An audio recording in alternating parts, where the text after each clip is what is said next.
Bismillahirrohmanirrohim. Assalamualaikum warahmatullahi wabarakatuh. Yang terhormat Bapak Pariman MPSI dan teman-teman yang saya cintai. Di sini kami selaku kelompok 1 akan mempresentasikan hasil diskusi kami tentang variasi individu dalam pembelajaran. Sebelumnya, perkenalkan, nama saya Trimurni Laksanawati, NIM 2620002 selaku moderator. Adapun teman-teman saya yang akan menyampaikan hasil diskusi tentang variasi individu dalam pembelajaran, yaitu Berlian Praredya, NIM 2620001 selaku pemateri 1, Atikah NIM 2620005 selaku pemateri kedua, dan juga Diana Zulfa NIM 2620006 selaku pemateri ketiga. Kepada pemateri 1 saya persilahkan. Terima kasih. Di sini saya akan membawakan materi tentang pengertian dan pengkategorian variasi individual menurut para ahli.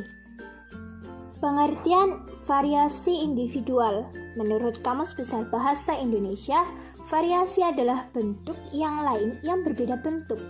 Sementara dalam Kamus Eccles dan Sedley, individu adalah kata benda dari individual yang berarti orang, perseorangan, dan oknum, di mana suatu lingkungan untuk anak yang dapat merangsang perkembangan potensi-potensi yang dimilikinya dan akan membawa perubahan-perubahan apa saja yang diinginkan dalam kebiasaan dan sikap-sikapnya. Pengertian variasi individual menurut para ahli, yang pertama adalah menurut Lindegren dan yang kedua menurut Chaplin. Menurut Lindegren, variasi individual menyangkut tentang variasi yang terjadi, baik variasi pada aspek fisik maupun psikologis. Sedangkan menurut Chaplin, variasi individual adalah perbedaan sifat kuantitatif dalam suatu sifat yang bisa membedakan satu individu dengan individu lainnya. Jadi, dapat disimpulkan variasi individual dalam pembelajaran adalah perbedaan antara individu siswa yang satu dengan individu siswa lainnya dalam proses belajar di sekolah.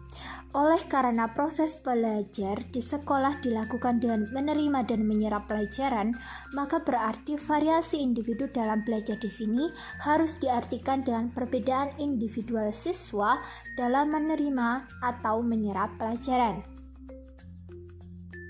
Sunarto dan P. Agung Hartono mengategorikan variasi individual seperti berikut. Yang pertama, perbedaan fisik seperti jenis kelamin, berat badan, pendengaran, penglihatan, dan kemampuan bertindak.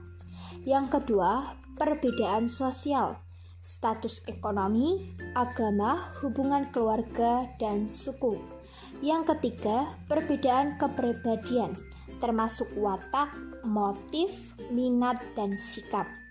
Yang keempat, yaitu perbedaan inteligensi dan kemampuan dasar.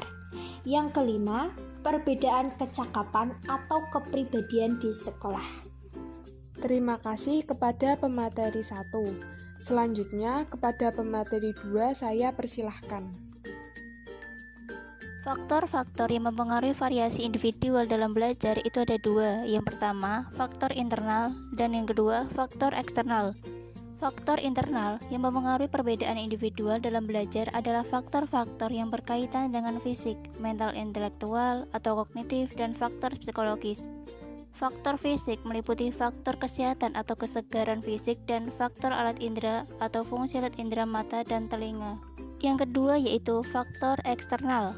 Latar belakang sosial siswa seperti latar belakang keluarga dan teman-temannya adalah merupakan faktor eksternal yang mempengaruhi perbedaan individual siswa dalam belajar.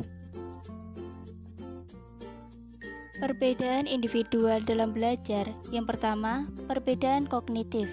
Kemampuan kognitif merupakan kemampuan yang berkaitan dengan penguasaan ilmu pengetahuan dan teknologi. Setiap siswa memiliki persepsi tentang hasil pengamatan atau penyerapan atas suatu objek. Yang kedua, perbedaan kecakapan berbahasa. berbahasa merupakan salah satu kemampuan individu yang sangat penting dalam kehidupan. Kemampuan tiap siswa dalam berbahasa berbeda-beda. Kemampuan berbahasa merupakan kemampuan seseorang untuk menyatakan pemikirannya dalam bentuk ungkapan kata dan kalimat yang penuh makna, logis, dan sistematik. Yang ketiga, perbedaan kecakapan motorik. Kecakapan motorik atau kemampuan psikomotorik merupakan kemampuan untuk melakukan koordinasi gerakan syarat motorik yang dilakukan oleh syaraf pusat untuk melakukan kegiatan. Yang keempat, perbedaan latar belakang. Perbedaan latar belakang dan pengalaman mereka masing-masing dapat memperlancar atau memperhambat prestasinya, terlepas dari potensi untuk menguasai bahan. Yang kelima, perbedaan bakat. Bakat merupakan kemampuan khusus yang dibawa sejak lahir. Kemampuan tersebut akan berkembang dengan baik apabila mendapatkan rangsangan dan pemupukan secara tepat. Sebaliknya, bakat tidak berkembang sama, maka lingkungan tidak memberikan kesempatan untuk berkembang, dalam arti ada rangsangan dan pemupukan yang menyentuhnya. Yang keenam, perbedaan kesiapan belajar. Perbedaan latar belakang yang meliputi perbedaan sosioekonomi, sosiokultural, amat penting artinya bagi perkembangan anak. Akibatnya, siswa-siswa pada umur yang sama tidak selalu berada pada tingkat persiapan yang sama dalam menerima pengaruh dari luar yang lebih luas. Yang ketujuh, perbedaan jenis kelamin dan gender. Istilah jenis kelamin dan gender sering dipertukarkan dan dianggap sama. Jenis kelamin merujuk kepada perbedaan biologis dari laki-laki dan perempuan, sementara gender merupakan aspek psikososial dari laki-laki dan perempuan berupa perbedaan antara laki-laki dan perempuan yang dibangun secara sosial budaya. Yang kedelapan, perbedaan kepribadian. Kepribadian adalah pola perilaku dan cara berpikir yang khas yang menentukan penyesuaian diri seseorang terhadap lingkungan. Cara mengatasi variasi individual dalam pembelajaran. Yang pertama, guru memberikan tugas dan bimbingan serta bantuan kepada setiap siswa sesuai dengan tingkat kemampuannya.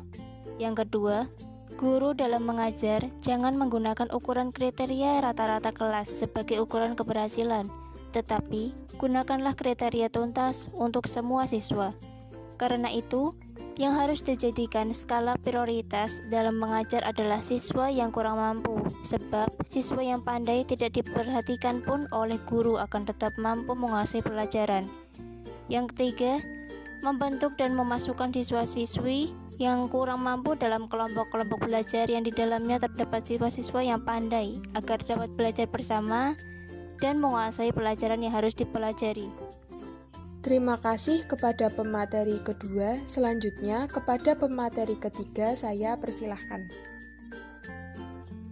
Gaya belajar dan berpikir siswa. Yang pertama, gaya berpikir siswa pada permulaan belajar. Gaya berpikir ini ada dua macam, yaitu field dependence dan field independence. Gaya berpikir field dependence ialah gaya belajar siswa yang mau perintah dari orang lain atau guru atau orang tua.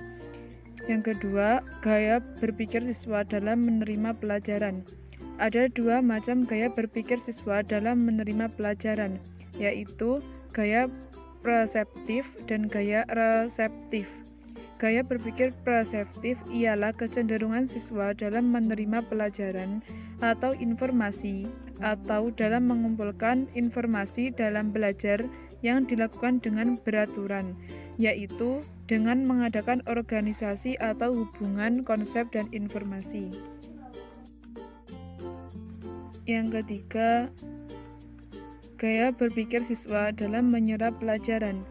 Gaya belajar siswa pada waktu menyerap pelajaran ada dua macam, yaitu gaya impuls dan gaya reflektif. Gaya berpikir impuls ialah gaya siswa dalam menyerap pelajaran cenderung untuk cepat-cepat mengambil keputusan tanpa memikirkan secara mendalam. Yang keempat, gaya berpikir siswa dalam memecahkan masalah. Dalam memecahkan masalah atau dalam menjawab soal yang diajukan guru, hal ini bertipe dua macam, yaitu gaya intuitif dan gaya sistematis. Selanjutnya, cara memperbaiki gaya berpikir. Cara memperbaiki gaya berpikir via dependence. Yang pertama, dalam setiap mengajar, guru harus selalu membangkitkan motivasi intrinsik kepada diri siswa. Yang kedua, setiap selesai mengajar, guru harus memberikan tugas resitasi atau pekerjaan rumah. Yang ketiga, upayakanlah performance tindakan atau perlakuan guru dalam mengajar dapat membantu membangkitkan minat siswa kepada pelajaran. Yang terakhir, usahakanlah agar setiap siswa dalam belajar memperoleh kepuasan melalui prosedur didaktis pedagogis yang memungkinkan. 2. Memperbaiki gaya berpikir reseptif. Yang pertama, dalam setiap mengajar, guru harus membuat kerangka uraian atau skema pelajaran yang akan disampaikan. Yang kedua, perlu diingatkan kepada siswa agar jangan menerima pelajaran secara detail, tetapi diorganisir atau dibulatkan. Yang ketiga, uraikanlah penjelasan-penjelasan guru dengan lambat-lambat agar dapat diikuti dengan baik oleh siswa. Yang keempat, setiap selesai menguraikan pertanyaan untuk mengecek penguasaan atau pemahaman informasi yang telah disampaikan. Yang ketiga, memperbaiki gaya berpikir yang inklusif. Pertama, ingatkan kepada siswa agar jangan tergesa-gesa dalam menyerap pelajaran. Kedua, dengarkan dulu baik-baik informasi atau penjelasan dari guru, kemudian disusun dan dipikirkan dengan baik untuk dipahami. Yang terakhir, seperti halnya cara memperbaiki gaya reseptif. Dalam memperbaiki gaya impulsif, guru dalam mengajar harus membuat kerangka atau skema uraian di papan tulis. Terima kasih kepada seluruh pemateri yang telah menyampaikan semua materi-materi. Sekian presentasi dari kelompok kami. Apabila ada kesalahan, kami mohon maaf sebesar-besarnya. Wassalamualaikum warahmatullahi wabarakatuh.